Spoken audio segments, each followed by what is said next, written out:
চালের পায়েস আমরা সবাই খেয়ে থাকি, তবে এইভাবে একবার ছানার পায়েসের রেসিপিটা বাড়িতে বানিয়ে দেখতে পারেন। নমস্কার, আমি রুমি, আপনাদের সবাইকে আবারও একটা দারুণ স্বাদের রেসিপিতে স্বাগত।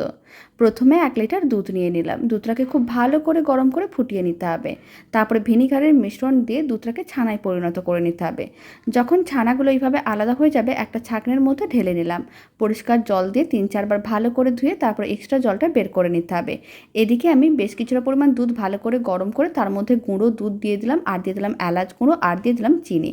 খুব ভালো করে মিশিয়ে নিতে হবে। যখন মিশ্রণটা ঘন হয়ে আসবে তখন ছানাগুলো দিয়ে দিতে হবে। আর পছন্দ অনুযায়ী যে কোনো ড্রাই ফ্রুটস এর মধ্যে দিতে পারেন। আমি এখানে পেস্তা, কাজু, কিশমিশ দিয়ে দিলাম, আর 1 চিমটের মতন লবণ দিলাম। এতে ছানার পায়েসটা খেতে অনেক বেশি ভালো লাগবে। তারপর নাড়াচাড়া করে ঘন করে নিতে হবে, আর 1 ঘন্টা ফ্রিজে রেখে ঠান্ডা করে নিতে হবে। এতে ছানার পায়েস খেতে আরও অনেক বেশি ভালো লাগবে। বাড়িতে বানিয়ে দেখতে পারেন।